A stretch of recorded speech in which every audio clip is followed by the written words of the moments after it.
I've never met Paul until this morning. I don't feel adequate to the task of introducing this gentleman who's distinguished himself in Albemarle County and the Commonwealth.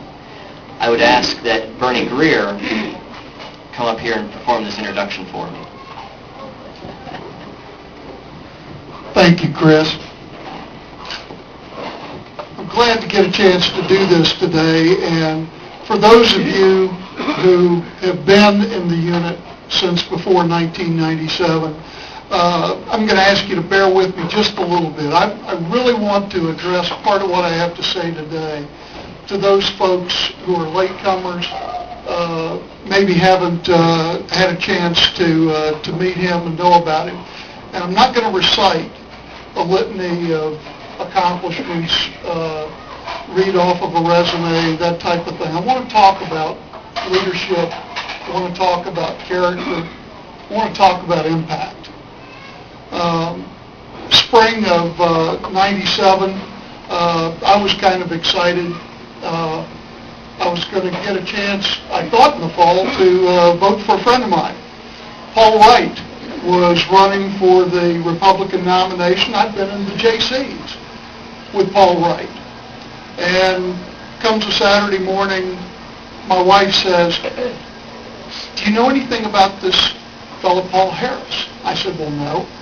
She said, "Well, he's going to be running for that Republican nomination for the House of Delegates seat. And there's going to be a Meet the Candidates thing at McIntyre Park. And let's go by and see who he is, see what he has to say, and that type of thing." So, being the devoted husband I am, I agreed, and we went. Met Paul, had a chance to talk over a couple of issues, liked what I had to hear. But the thing that struck me was during the conversation, Paul let me know that he had made a commitment to his kids to take them to a movie that afternoon. And I want to tell you, when it came time for him to make that movie, there were still 60 or 70 people in that shelter, some of whom he had not had a chance to meet, shake hands with, and that kind of thing. But to his kids. And I told Brenda, I said, now, it's one thing to be good on the issues. It's another thing when a man gets it. And so we elected Paul that fall. And I was over at PVCC, which was our Monticello voting place at that point in time. And there was a table out there, Republican table. There was some literature on it, but nobody manning it. And I couldn't believe it. Here we've got guys running for office. There's Democrats on the other side of the walkway, a half a dozen of them all day long handing out literature. So changed my plans, and I wasn't a member of the party at the time. And I started handing out stuff at the polling place. And then spent the next 2 years trying to join the party. Couldn't find anybody to sign me up. We fast forward to I guess 1999, and I told Brenda, I said, Paul's going to be running again, and I want to do something to help out. He's one of the good guys there, and so why don't we join the Republican Party? And I knew that there was a booth at the county fair. And so we went. And Sheriff Ed Robb was in the booth, and I grabbed him by the arm and told him I wasn't going to turn him loose until he found somebody to sign me up. And for the first time, in actually what it amounted to 4 years of trying to join the party, I got calls almost simultaneously from Keith Drake, from Rob Bell, and from a fellow that Paul knows real well, Bill Jenks. And I said, "Bill, what can I do to help?" He said, "We don't have a precinct captain for Monticello. Would you do it?" And I said, "Well, I don't know how to do it, but if you can tell me what needs to be done, I'll give it my best shot. And that was how I came to be an Albemarle County Republican, was to help Paul with his second race.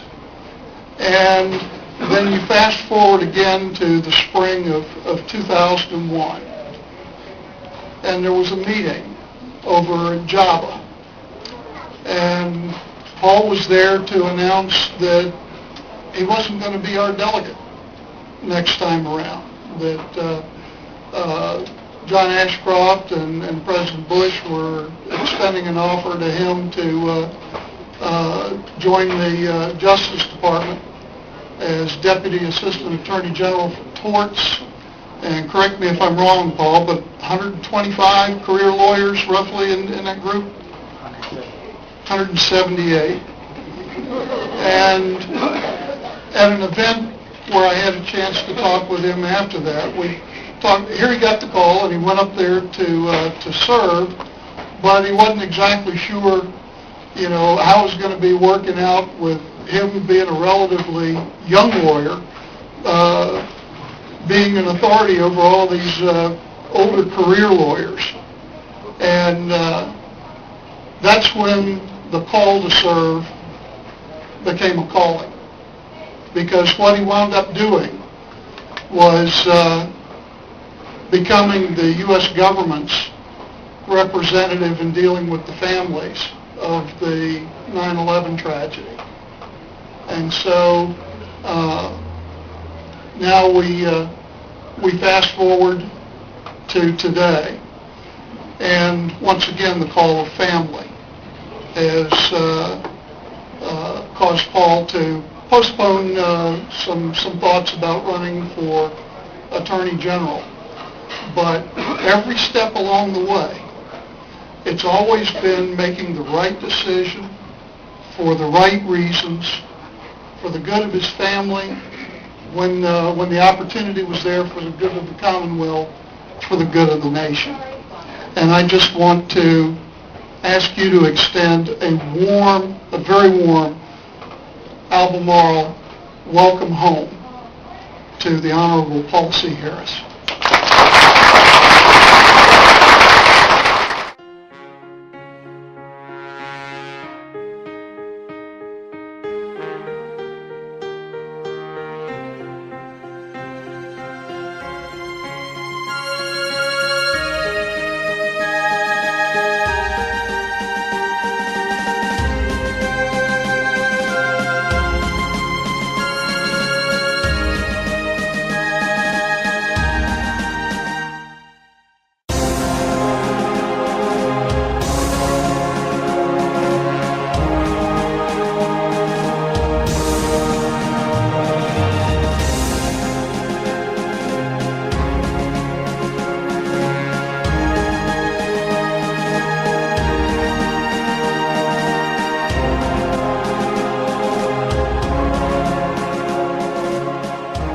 The Albemarle Republicans meet for breakfast at 8:30 a.m. on the second Saturday of each month at the Golden Corral Steakhouse on Route 29 North, next to the main post office.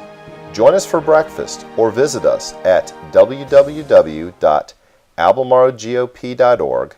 Give us a call at 434-973-5499 or send an email to info@albemarlegop.org.